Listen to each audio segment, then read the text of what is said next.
Hello guys, welcome back to my channel and in this video we are studying data mining concepts and techniques. उसकी हम second unit पे पहुंच गए हैं. यहाँ पर पिछले वाले वीडियो में हमने डिस्कस किया था कि डेटा माइनिंग के दो प्रोस्पेक्ट्स होते हैं, प्रेडिक्टिव एंड डिस्क्रिप्टिव. दो टाइप्स होते हैं, प्रेडिक्टिव एंड डिस्क्रिप्टिव. तो अब हम इसकी स्पेसिफिक यूनिट प्रेडिक्टिव पे करेंगे. ये सेकेंड यूनिट है. थर्ड यूनिट हमारी है डिस्क्रिप्टिव की. अब इसमें हम डिस्कस करेंगे, उसमें हमने ये नहीं पता था कि आखिर प्रेडिक्टिव और डिस्क्रिप्टिव होते क्या हैं. देखो, प्रेडिक्टिव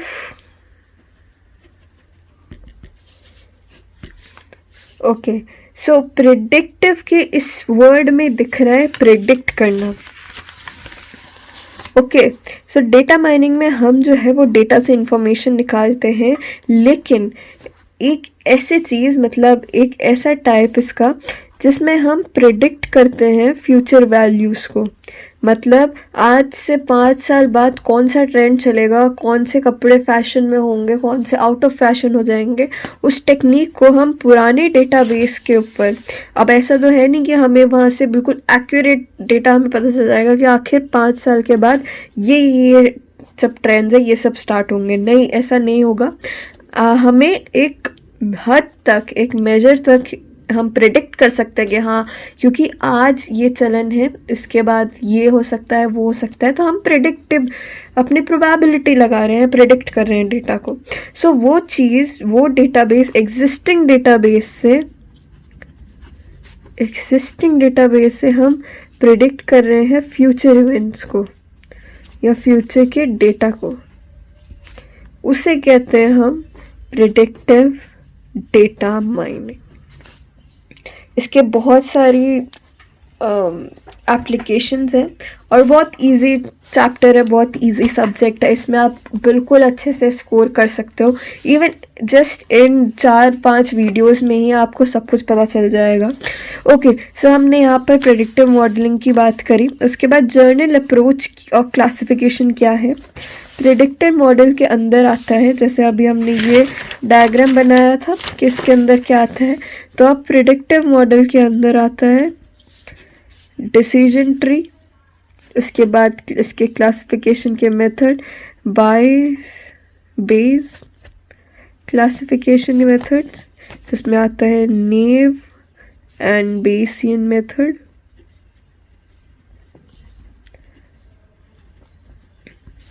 उसके बाद हमारे यहाँ पर आता है लेजी लर्नर्स, SVM. ये सब टॉपिक्स है जो कि प्रेडिक्टिव डेटा माइनिंग के अंदर आता है, इसके फंक्शंस हैं. देन यहाँ पर हमारा आता है बैक प्रोपगेशन. ये होता है थोड़ा न्यूमेरिकल, क्योंकि हमारा फर्स्ट बैच था इसलिए कोई भी न्यूमेरिकल नहीं आया था. लेकिन आई मेक श्योर कि मैं हर एक क्वेश्चन में, जैसे बैक प्रोपगेशन का अगर कोई क्वेश्चन है तो उसमें भले ही ना दे रखा हो कोई न्यूमेरिकल, लेकिन जैसे डायग्राम होता है वो मैं समझाऊंगी, लेकिन फिर भी एक एग्जाम्पल के थ्रू वो करके आना, ताकि कोई ऐसा पॉइंट ना रहे जिसमें आपके मार्क्स कटे. यहाँ पर हम फर्स्ट डिस्कस करने वाले decision tree. Decision tree normally जैसे हम डिसीजन लेते हैं ना, कॉन्स्ट्रेंट बेसिस पे कोई ना कोई कंडीशन लगा के, अगर ये होगा तो फिर मैं नहीं जाऊंगी, अगर ये होगा तो मैं जाऊंगी, ऐसे एग्जाम्पल ले लेके हम करते हैं ना, उसी को हमें बस एक ग्राफिकल रिप्रेजेंटेशन में लिखवाना है.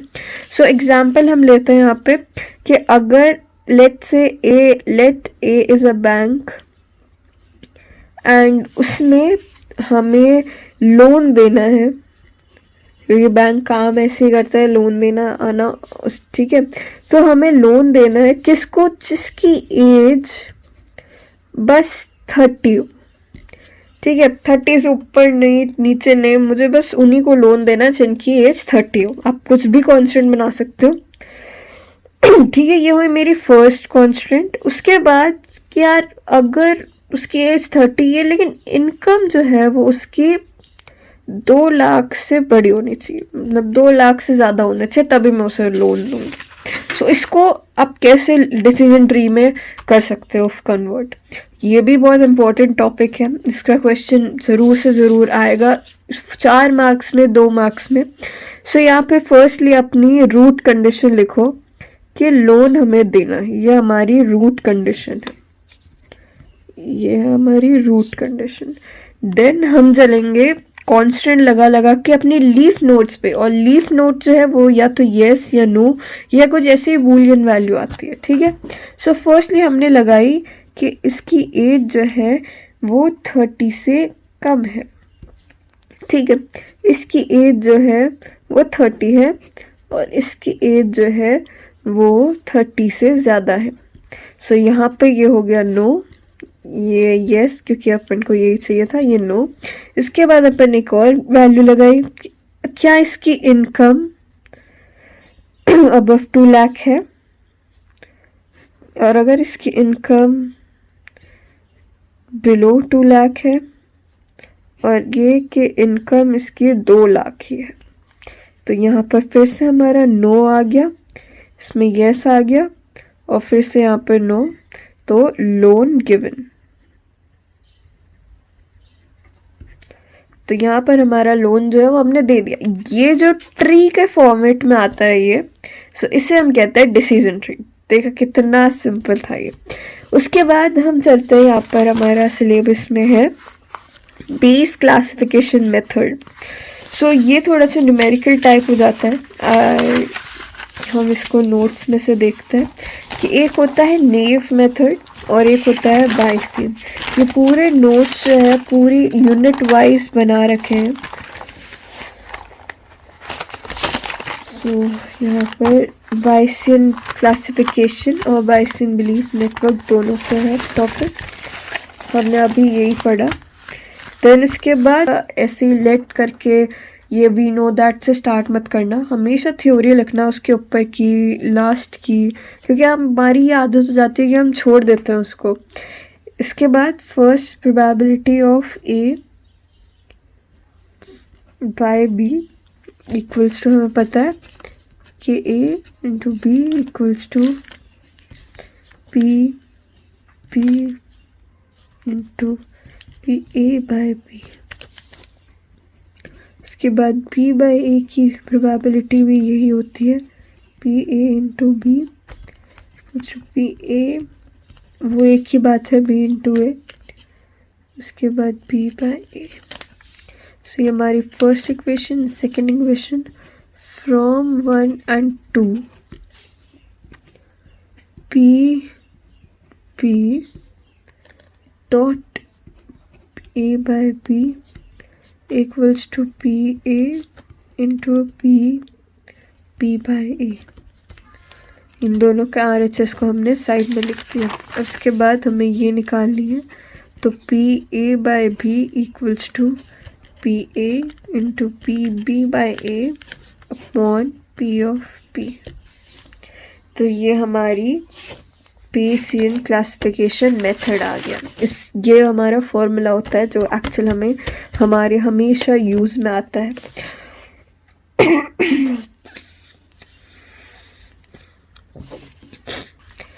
ओके, इसके बाद हम बेसियन क्लासिफिकेशन मेथड, ये इंडिपेंडेंस एंड डिपेंडेंसीज को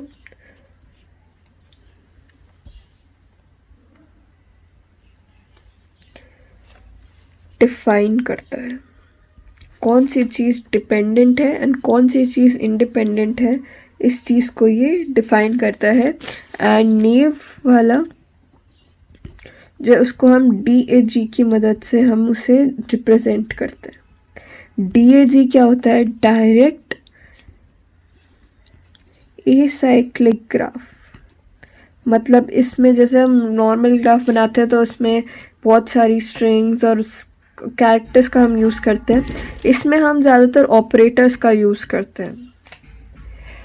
इसके बारे में भी आगे हम CD में एक्चुअली इसका पूरा रोल है। इसमें तो सिर्फ ये है कि हम इसे DAG के और ज़्यादा DAG के बारे में डिस्कस नहीं है। उसके बाद हम इसके दो नोड्स होते हैं, एक होती है कंटिन्यूस और एक होती है डिस्क्रीट। सो इसके ये दो ही पॉइंट्स हैं। तो अब चलते हैं फिर से इसके तरफ। इसके पूरे नोट्स जो है अच्छे खासे पूरे बने हुए मिल जाएंगे विथ RTO पेपर्स। RTO के 2 पेपर्स भी अटैच्ड है। ओके, सो यहाँ पर हमारे पास अब आ चुका है एक very important numerical point of view से topic, back propagation. Firstly as a name suggest back और फिर प्रोपगेशन। तो इसका मतलब ये है कि हम पीछे जा रहे हैं। इसका नाम अगर एज ए नेम सजेस्ट कि हम पीछे जा रहे हैं, मतलब हम प्रोपगेट जा रहे हैं पीछे, तो it back propagate the error from output layer to input layer. ये इसकी डेफिनेशन है। अब क्या मतलब है इसका, ये ऐसे समझ नहीं आएगा, इसे अपन एक डायग्राम की तरह समझते हैं। तो ये एक न्यूरल नेटवर्क मैं बना रही हूँ, ठीक है, ठीक है, ज़्यादा नोड्स नहीं बनाए मैंने। ये होता है इनपुट नोड और ये होता है, मतलब सबसे एक्सट्रीम कॉर्नर्स के होते हैं इनपुट और आउटपुट नोड्स। अब ये जो मिडल के नोड्स हैं इसे हम कहते हैं हिडन लेयर। ये अपन को दिखती नहीं है कि एग्जिस्ट करती है, तो यहाँ से ये सब जुड़े होते हैं, ठीक है। अब इसमें तो ये मैंने फालतू बना दी, यही आउटपुट हमारा हो जाएगा, ठीक है। तो ये एक हमारा न्यूरल नेटवर्क है जिसमें हमें बैक प्रोपगेशन से निकालना है कि क्या वैल्यूज़ आती है। सो फर्स्टली हमारा होता है फर्स्ट। अब इसकी कुछ एग्जाम्पल, इसमें एग्जाम्पल हमने ले लिया है। अब इसमें हम फर्स्ट चीज़ क्या करते हैं, हम निकालते हैं नॉर्मल पास। नॉर्मल पास क्या होता है, मतलब कि हम शांतिपूर्वक यहाँ से यहाँ तक की वैल्यूज़ को हम नॉर्मली निकाल रहे हैं। तो अब इसकी अगर मुझे y1 चाहिए तो y1 मैं कैसे निकालूँगी, 0.3 इंटू 0.1, ठीक है। और y2 चाहिए तो 0.3 इंटू 0.2, तो ये आ जाएगा अपना 3 और ये अपना 0.6। तो अब इसकी जो वैल्यू है ये है 0.3 और ये 0.6, ठीक है। अब इसके भी ये हमारे पास पूरा ऐसे आएगा, इसकी अपन को निकालनी होगी। बस ये दे रखे होंगे, ये होता है W, ये दे रखे होंगे और ये दे रखा होगा, अपन को ये सब निकालना है क्योंकि अपन को एरर फाइंड आउट करना है। ये भी दे रखा होगा कि आउटपुट से इनपुट में कितनी एरर कितनी है। तो फॉर इनपुट है ये अपना, क्योंकि अपन इनपुट से जा रहे हैं, तो ये अपन फॉरवर्ड पास कर रहे हैं, नॉर्मल पास, फॉरवर्ड पास। मतलब इसका मतलब हम ये करना चाह रहे हैं कि एक बार तो हम ऐसे जाएंगे और फिर एक बार हम ऐसे आएंगे, आउटपुट से जाएंगे। तो अब हमें पता चल जाएगा कि कौन सी, मतलब इसमें और इसकी वैल्यू में जो भी डिफरेंस है मतलब वो एरर है। तो अब उसे हम निकालेंगे कैसे। हमने y1 y2 कैलकुलेट कर लिया। इसके बाद हमें इसका फॉर्मूला लगता है एक्टिवेशन फंक्शन करके, एक्टिवेशन फंक्शन जो कि होता है 1 plus e 1/1 plus e minus x, ठीक है। अब इसमें हमने देखा कि जब हमारा function f x equals to y1 है तो इसमें 1 प्लस ई माइनस 0.3, और जब हमारा F x equals to y2 है तो 1 प्लस ई माइनस 0.6, इसकी वैल्यूज़ आ जाएंगी जो कि डिस्क्रीट होंगी। इसका एक पूरा न्यूमेरिकल मैंने नोट्स में दे रखा है, सो इसकी कैलकुलेट करके वैल्यूज़ निकाल लेना। उसके बाद हम देखते हैं कि ये हमारा फॉरवर्ड पास हो गया, ठीक है। इसके बाद हम ना इन दोनों की वैल्यूज़ जो आएगी उसको, अगर अपन इसे y1 डैश करें y2 डैश करें, ठीक है, तो इसकी वैल्यूज़ को हम y1 dash into 0.1 plus y2 dash into 0.2, और ये जो वैल्यू आएगी ये अपनी आएगी फर्स्ट पास, मतलब आउटपुट आ जाएगा अपना, क्योंकि ये तो आउटपुट ही आएगा। अगर अपन इसकी वैल्यू निकालें, जो भी वैल्यू आएगी, तो उसके बाद हम क्या करेंगे, ये हमारा नॉर्मल फॉरवर्ड पास हो गया। इसकी वैल्यू को हमें लाइक इक्वेशन डाल देना। उसके बाद हम देखते हैं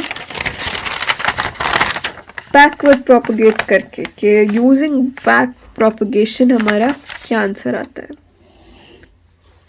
ये हमने नॉर्मल पास किया था, नॉर्मली हम ऐसे करते हैं, using back propagation.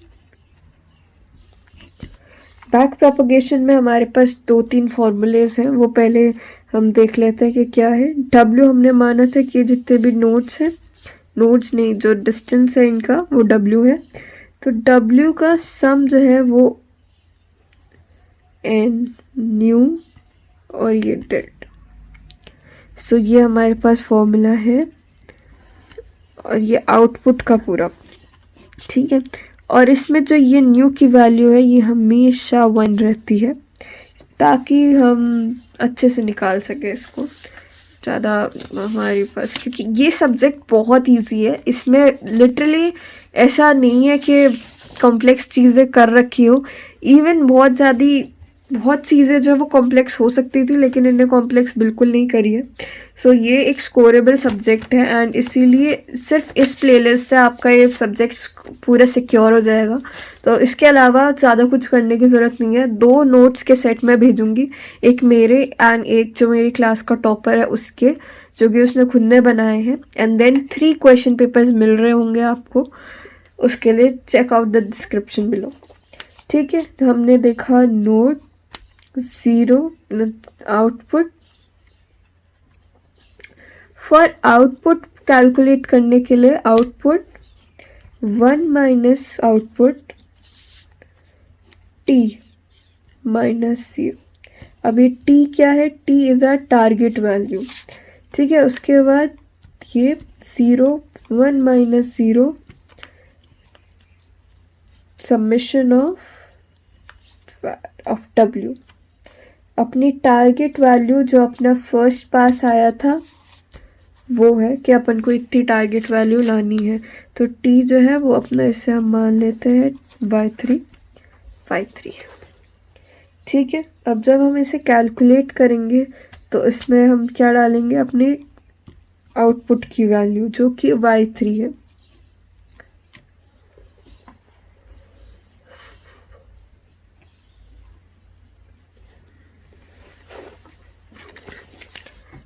T value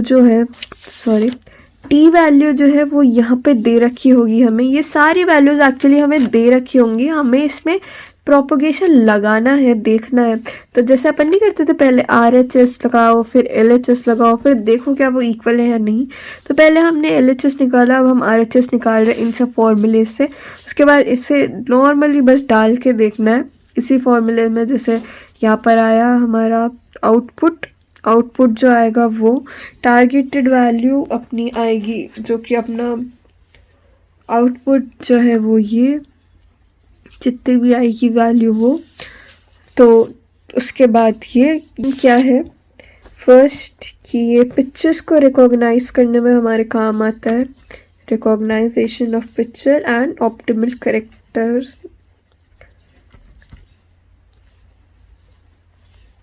ये इसकी एप्लीकेशंस है एंड इसकी डिसएडवांटेज ये है कि ये बिल्कुल भी एक्यूरेट नहीं है, एक्यूरेसी इसमें कम है। देन इसमें टाइम बहुत ज़्यादा लगता है, time consuming. And then complexity बहुत कॉम्प्लेक्स है। ये तो हमने सिर्फ 2 नोट लिए हैं, इवन कई बुक्स में जब आप आगे ML एक्सप्लोर करोगे तो बहुत सारी इंटरकनेक्टेड नोड होती हैं। जैसे कि वो कोई इससे, अगर यहाँ पे 4 नोड है तो इससे ऐसे इधर बहुत सारे कनेक्शंस होते हैं, तो उसकी जो कैलकुलेशन है वो बहुत ज़्यादा लेंदी हो जाएगी। सो अगर एग्ज़ाम में कोई क्वेश्चन आता है जो कि सिर्फ बैक प्रोपोगेशन पूछा हो उसने थ्योरी, तो एक एग्जांपल से समझा देना।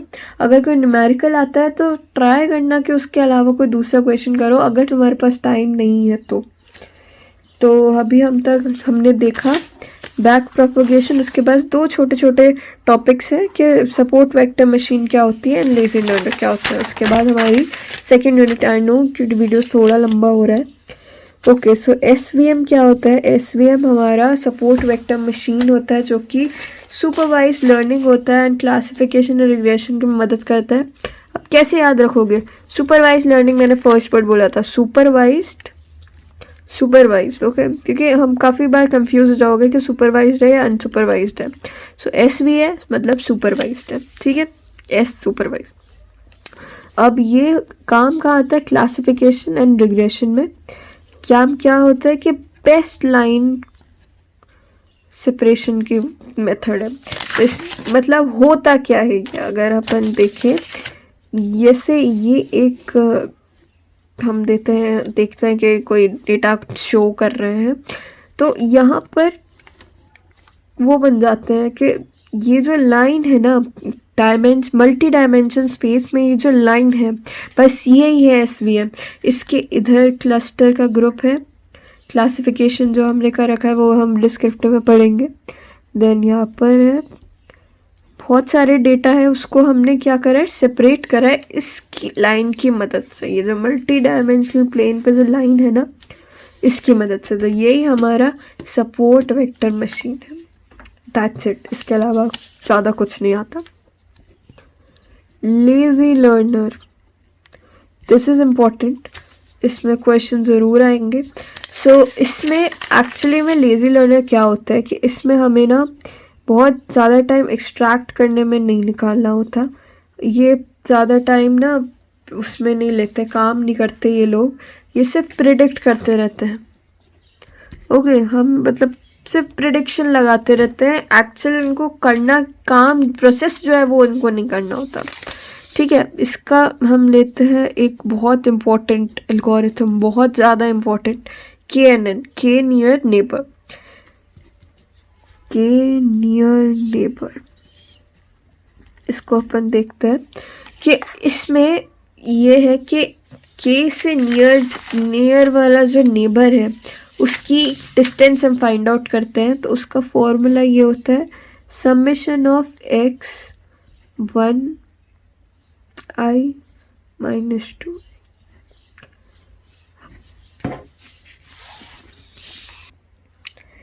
तो इसमें हम प्रिडिक्ट और लेस जो है वो ट्रेनिंग देता है, ट्रेनिंग हमें नहीं देनी होती, बस ये प्रिडिक्ट करता रहता है। अब यहाँ पर हमारा i = 1 से n में जाएगा एंड दिस इज स्क्वायर। सो के से नियर की सर्च पैटर्न हम यहाँ पे सर्च कर रहे होते हैं, सर्च पैटर्न इन डेटा। के नियर नेबर एक बहुत अच्छा टॉपिक है जिससे बहुत अच्छे क्वेश्चंस आते रहते हैं, 4, 10, इवन 2 मार्क्स में भी। तो इस टॉपिक को थोड़ा ज़्यादा कवर करना, एंड जो कि नोट्स में कवर्ड है हमारे। तो हमारे यहाँ पे सेकेंड यूनिट भी है, वो भी ख़त्म हो चुकी है with all the topics covered. And इसमें हम देखें तो और कोई एडिशनल टॉपिक है नहीं, हमने ये देख लिया। इसको कैसे लिखते हैं वो हमने देखा, SVM के बारे में हमने देख लिया। उसके बाद हमने लेजी लर्निंग। सो यहाँ पे हमारी सेकेंड यूनिट ख़त्म होती है। Thank you and I will see you in the next video.